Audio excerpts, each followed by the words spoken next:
Where you work and who you work with matters. I'm Dr. Jim Dalton, President and CEO of Damar. We're dedicated to helping vulnerable kids and adults with disabilities. Right now, we're looking for tough people with big hearts, people who don't think twice about standing up for someone else, and who love seeing others grow and succeed. Is your job fulfilling emotionally, or are you just filling time? Learn more about open positions at damar.org. Rob Kendall, Abdul-Hakim Shabazz, Jim Merritt. The program is Statehouse Happenings, your weekly look at what's going on with Indiana politics and government. Before we begin the program, let's meet the award-winning panel. You know him from 30 years in the Indiana Senate, the great Jim Merritt. Hello. Robert. And you know him as the owner and operator of IndyPolitics.org, Abdul-Hakim Shabazz. Hello. Welcome in. Bienvenue. Come on in. All right, so we'll get to this stuff with Diego Morales here in just a moment, because of course the gift that there's keeps always on content, a rama. There's always something with Diego. But before we do, there was this kind of breaking story this past week about Ed Clere. He's a state rep from New Albany, and he has announced that he is leaving the Indiana Republican Party. He is becoming an independent. He is not running for re-election. And basically what he said was, and by the way, Capital Chronicle, Indy Star, others had articles on this if you want to read the full depth of the comments and everything else. Basically what he said is the Republican Party in the era of Trump has become too toxic, and I don't want to deal with this anymore, and I'm out of here. And it relates primarily to the blowback he got on redistricting. Let's start with this. I think the toxicity started long before Donald Trump, and I think that's part of what you sign up for is when you make large decisions that affect people, some positive, some negative, people are going to be rather upset sometimes, and you got to deal with that. But Jim Merritt, you spent 30 years dealing with this. What say you? I think it's wonderful that Ed is stepping out and doing what he feels like is necessary for his political career. Ed has always been a straight talker, and he and I've worked on legislation before. And No, real quick. He has been there since the Earth is young, or Earth was young. I was there before. Well, yeah, but you're not there anymore, so we can't make fun of you. No. But the bottom line is Ed, congratulations to Ed. He's going to be a Merit in the Morning guest next week. Oh, we're going to do it from the State House. Oh, how exciting. They let you back in? Well, I'm sneaking. I thought you got banned after Yeah, well, it's been, no. I don't know how to respond to that, Abdul, but It's like going back to high school after you've been suspended. I will say that IndyPolitics.org did a great job on describing his political footprint and his strength in southern Indiana. And my mom's from New Albany, and I know the area pretty well. And but Ed's always been a straight shooter, and people like him, and some people don't like him, but he and I have always gotten along. Abdul, is it fair game to say that the redistricting thing got so out of control that it's at a point where lawmakers shouldn't have to put up with that? That's basically what he said. In a nutshell, yeah. Now, please note, Ed is remaining a Republican for right now because We'll get to that. yeah, Is he's he in allowed? he's in the Republican caucus. I thought they kicked him out. They kicked him out of the caucus, but he's still as a Republican. Now, when he runs for mayor of New Albany next year, he's going to run as an independent. So just to make sure that we all knew. Okay, so let's get into that for a little bit, right? Like, okay, he's not going like Merritt. When you finally said enough, you went and have gotten various real jobs, right? He's still in on the grift. It's not like he's like, I've had enough of all of this. I'm getting out of public life. He's going to the next position. I don't have a lot of sympathy for a guy who's just like hopping from one thing to the next. And it comes off as a guy who, and look, I agreed with him on redistricting. You know, my opinion was the maps were fine. I think we all agreed on that, right? Sure. So it's not about whether I agree with him on the issue or not. I just have a hard time shedding any tears when you're in charge of whatever it is, $44 billion, people's health care, their lives as a collective. Look, if you're going to do something like property taxes, which we all kind of agreed here was an abomination, you are going to get smoke. And the redistricting thing, people felt passionate about it one way or another. Now, the swatting and all that stuff was totally ridiculous, but I just have a hard time feeling sympathetic for these guys. Yeah. Well, Ed, you shouldn't feel sympathetic for Ed because I'm sure he's like you this morning. I think he's very happy.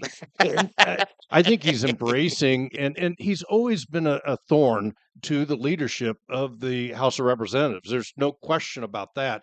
And there are no tears here. I think he's probably happy as a lark this morning. When Ed and I spoke over the weekend, the part of the conversation I can unveil is I've known Ed for years. He seemed very at peace with himself. Like I'm comfortable with the decision, that I made. I'm going to run as an independent.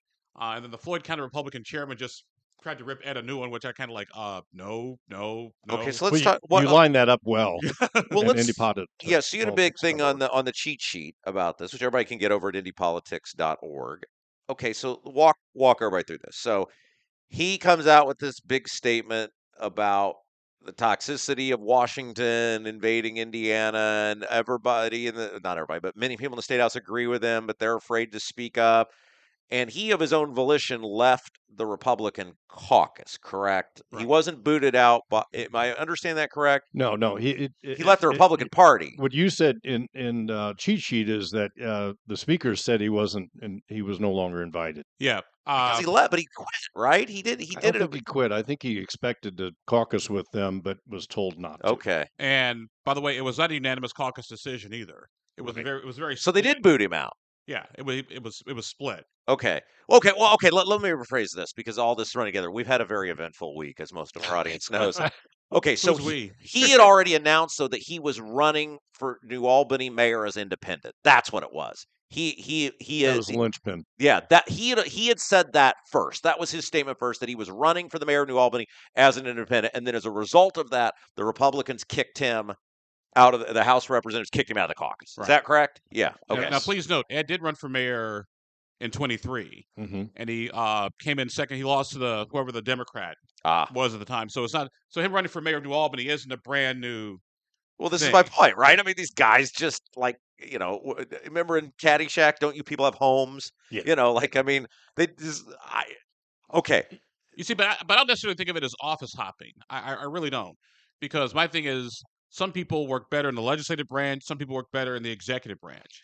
Well, It appeared the voters didn't want him working in the executive branch. Coming from Abdul's point of view and mine, there are times we want to lead the parade instead of being one of 70 or whatever they've got in the Or the House person of sweeping up after the elephants. Yeah, cleaning up after the parade. Yeah. Okay, but let's get back to his cry for me speech or quotes where he's talking about all these people know and they're afraid to speak up and a blah blah blah. Look, I think he's going to cost me and the Republicans are going to cost me a lot of money over various issues. I don't have some obligation to be nice to him. Now, you can't do the swatting or the threatening or anything like that. But some mean words for you, if you're voting on whether it's utility stuff or whatever that's going to cost me money, you don't get to go, oh, poor me, when you're making 70 or 80 grand a year, as a part-time job, and you're getting to dictate what I can do with my life. I can't get my head around the idea that I should feel bad for you or worry that, some people said some mean stuff to you.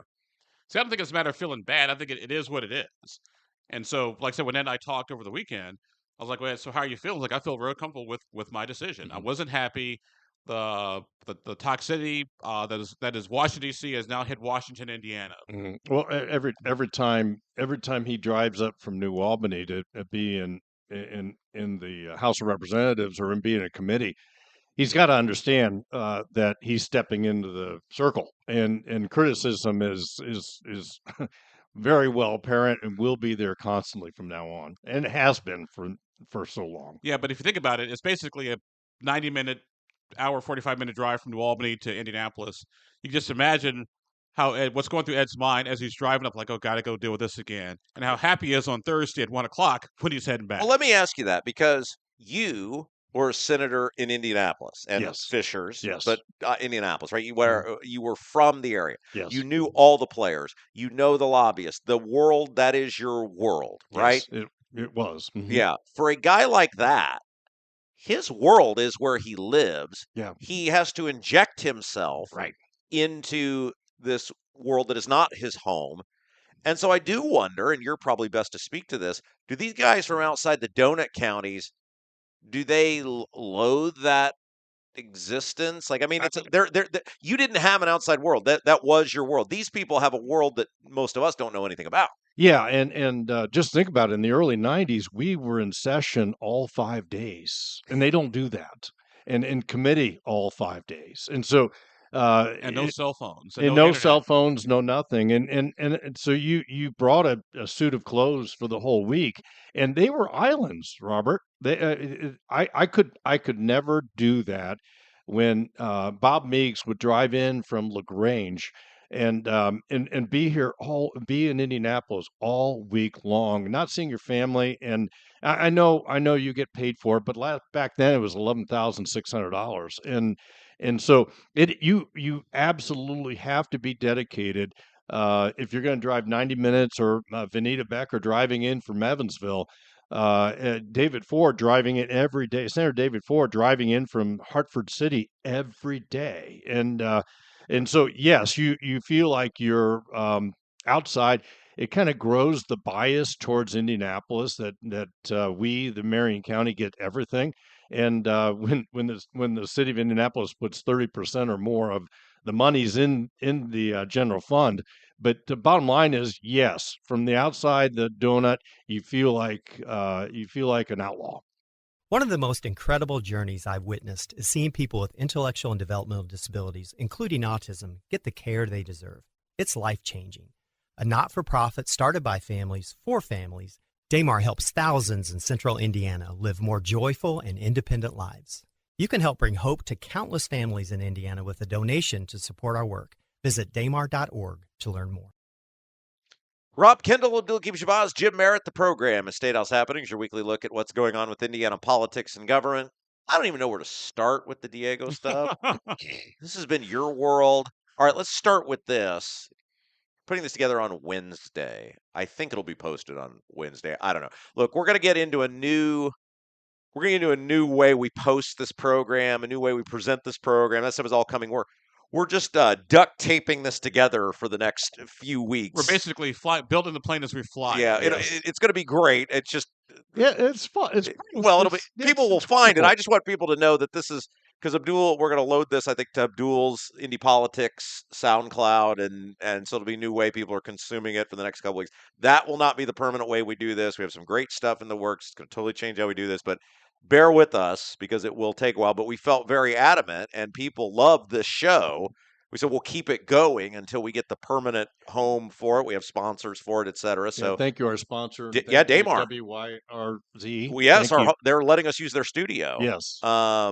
So okay, tell us with Diego. Let's start with. There's something going on with the election forms and candidates that could be in jeopardy because you're saying there could have been some screw up with Diego Morales' office, and he got big mad at you. So okay, so tell us what's going on. What is wrong with the application? Well, Diego Morales is mad at me. If he's mad at me, that means I must be right. Yes, yes.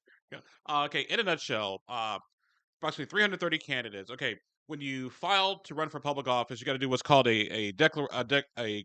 it's basically a candidate declaration form. Okay. I'm running for application to file. Yeah, I'm running for state senator, state rep, Congress, mayor, county prosecutor, whatever that is. It's very, very important, timely.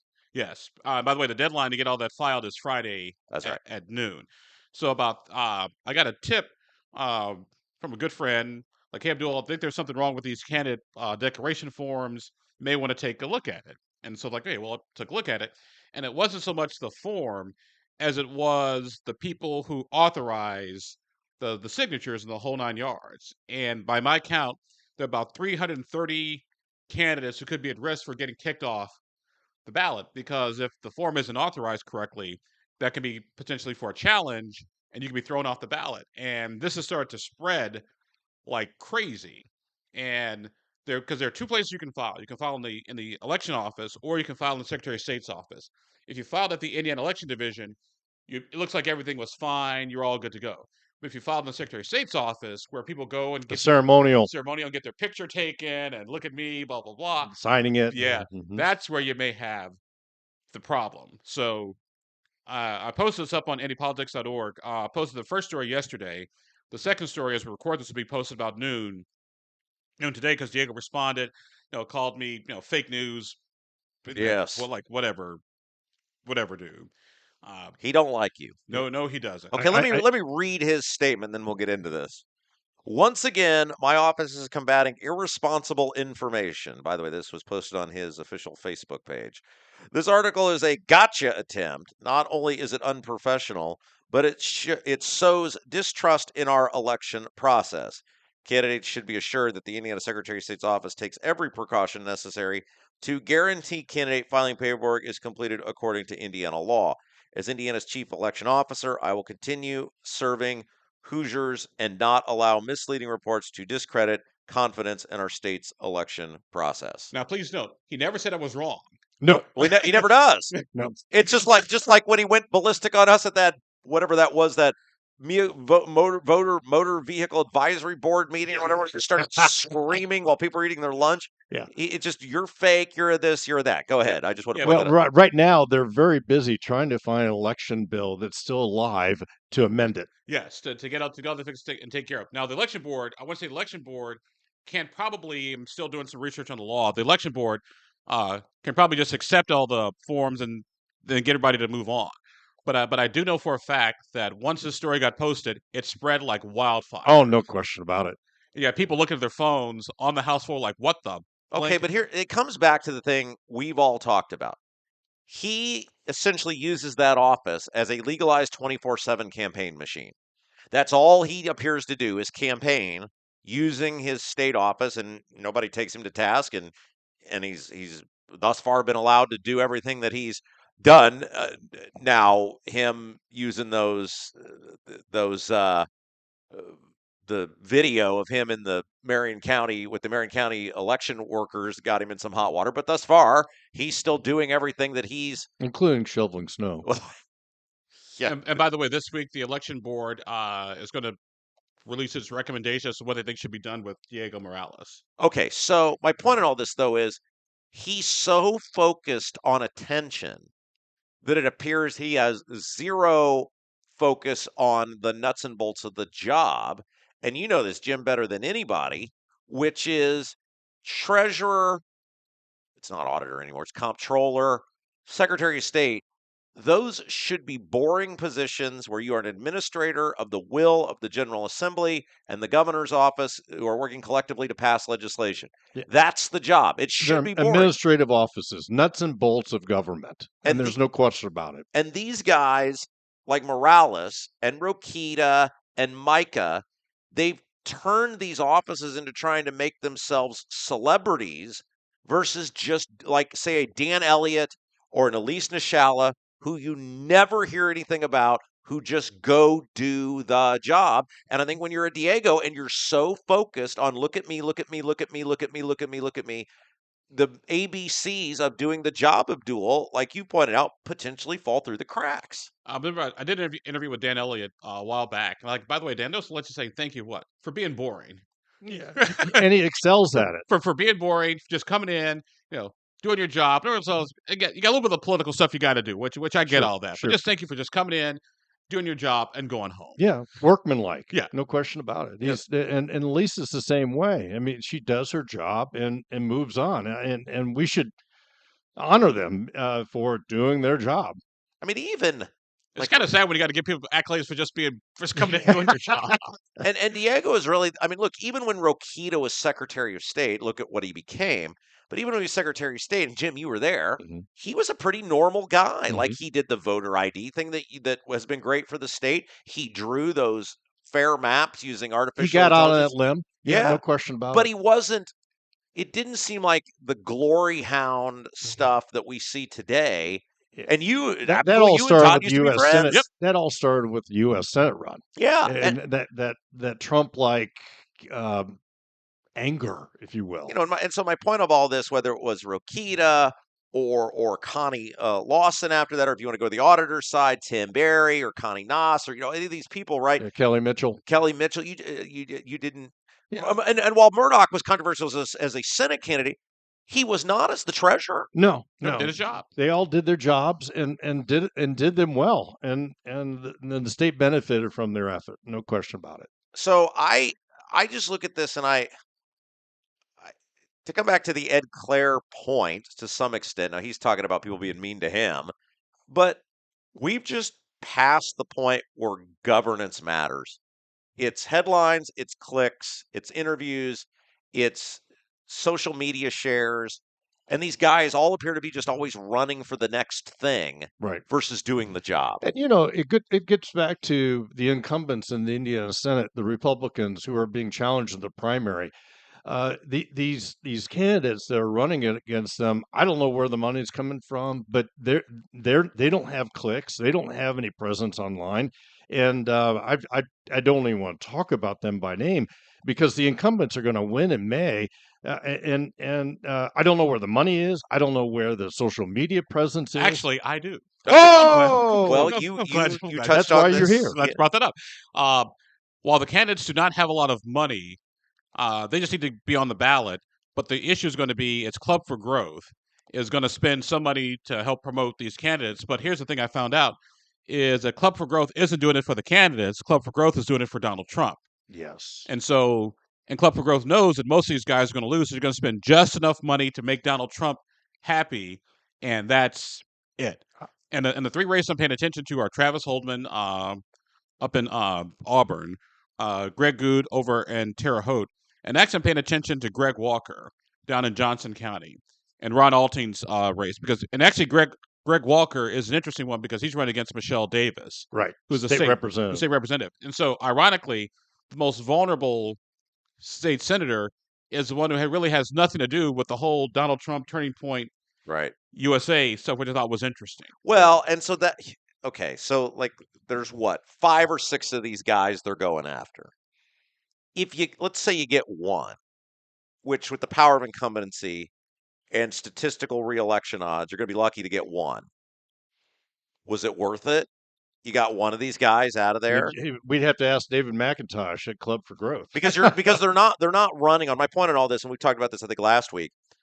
They're not running on better government collective. They're not running on here's where the property tax bill got screwed up. Here's how we balance this. Here's how we take this disaster that is township government, and there are these bills out there, and here's how we make sure the services keep getting provided, but we do it at less cost. They're not talking about reform of public education. They're not talking about the utility stuff. They're talking about this one issue and this Trump loyalty thing, which we just saw that state Senate race in Texas where the Democrat won, who was endorsed by Trump. And these people thinking Trump is some silver bullet, they're going to be very mistaken. And the other part of this too is keep in mind, it's one thing to run on one issue. Say, go back to when Greg Ballard got elected mayor. Greg ran on the tax stuff because people were mad and ticked off at their taxes because that's something that everybody can get into.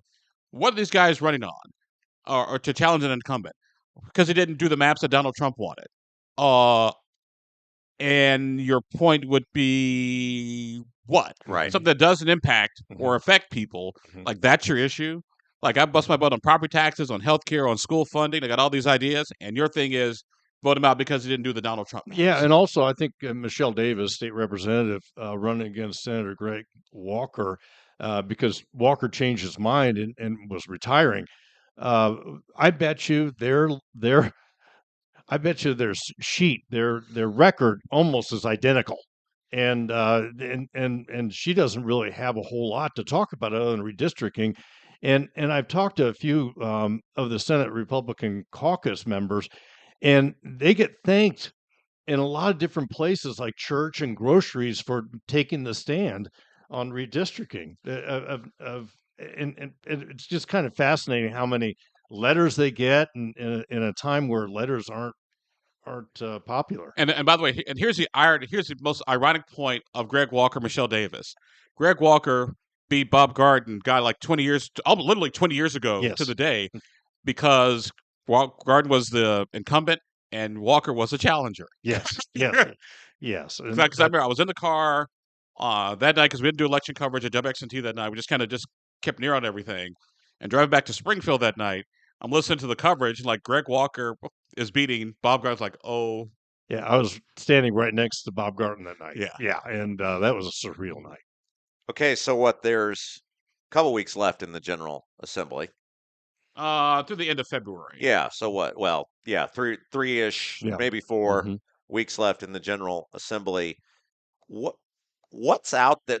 These township. Okay, so both of these township government bills, reform bills, have passed.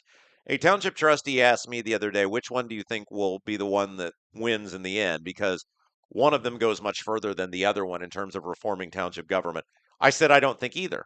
I still don't think there's enough political will to make these trustees mad, which they will do, because that's where your challengers come from as a senator or state rep. And they'll go, well, it was that other side of the aisle. The House will say it's the Senate. The Senate will say the House. We did our job. Merritt, you know these guys better than I do. I just would be floored if they did. Those bills will melt. Though it's going to be a snooze fest for the next 3 weeks, especially with so many incumbents under fire in the Senate. I think that they will focus on probably 4 or 5 bills that are a necessity in their minds. And let's move on to May. You see, but I respectfully disagree, and here's why. Because when's the deadline to file? It's Friday, right at noon. You don't do anything until Friday at noon. Let that deadline go by, and then you go back, and then you go and reform township government. But I think the reform is probably I think the reform most likely to happen is the one that consolidates. Townships under like 6,000 population must consolidate and merge with the other. Mm-hmm. But they can do that now. Yeah, they can. Yeah. Well, this is the question, right? Are they, and I see what you're saying about the filing deadline, but I'm saying in terms of being able to mobilize people in these communities, trustees still, I mean, let's face it, these small communities, they are the kind of the government, right? Are they worried about that? Are they worried about not even so much somebody running against me, but somebody mobilizing if somebody's running against me? Yeah, see, but if you're a township trustee, who are you going to mobilize? Well, also keep in mind, to me, that's the $1 million question, which is like, okay, no offense, but it's a bunch of poor people. Yeah, but are your constituents because what's the fun? What is the job of the township trustee? Yeah, you're right. Poor relief, food assistance, But the issue also is that a lot of the legislators are from local government, and some were township trustees. I went through when we had Kernan Shepherd, and I had the bill that consolidated all the township fire departments in Marion County under IFD, and it failed. And I just kind of wonder where the fire is behind the smoke, on where the power, where the energy is to do these offices, where they've made so many people mad because of Senate Bill 1. Do they want to reignite that anger when they're trying to fix Senate Bill 1 this year? You see, but I think you can go after township government, and because township government is a low-hanging fruit, and I think you can do that, and not raise a big giant stir or tick off a bunch of people, because like I said, it's township government. So like, okay, if a government had to go, I guess township government, you're going to be our sacrificial lamb today. Mm-hmm. All right, we made it through our first little whatever venture together. There will be many changes coming in the near future to this, but and we're still Statehouse Happenings, right? We are still Statehouse Happenings. That was our show. Still have the same sponsors that Merritt and I started long before we went to the frequency in Indianapolis. We were in fact right here is where we started it, and so Statehouse Happenings is my property, and it will be given to a new platform going forward. And so we thank the people who ran that for many years. We certainly appreciate that, but it's on to new things, and we thank our friends at WIRZ that let us carry the program here today, or record the program here today, and soon we'll have a new permanent home. We'll tell everybody about that soon. Abdul-Hakim Shabazz, Jim Merritt, thank you. Thank you. I'm Dr. Jim Dalton, President and CEO of Damar. Damar is a critical resource for thousands of people in central Indiana, and it takes people like you to give them hope. With over 1,300 employees and hundreds of volunteers, Damar is always looking for people to come aboard. Whether it's a career or simply donating your time, there's a place for you here at Damar. Learn more about our mission at damar.org. Rob Kendall, Jim Merritt, Abdul-Hakim Shabazz program of Statehouse Happenings, your weekly look at what's going on with Indiana politics and government. Don't forget you can find Abdul on Twitter at ATTYAbdul, at ATTYAbdul. Be sure to bookmark his very fabulous website, indypolitics.org, indypolitics.org. While you're there, get yourself a cheat sheet subscription. Jim Merritt on Twitter at Jim_Merritt, at Jim_Merritt. And he's got a fabulous podcast. It's called Merritt in the Morning. Merritt in the Morning. Find it on YouTube as well as Facebook. Me, I'm on Twitter at Rob M. Kendall, at Rob M. Kendall. That is going to do it for us this week. For Jim Merritt, for Abdul-Hakim Shabazz, I'm Rob Kendall. You've been listening to Statehouse Happenings.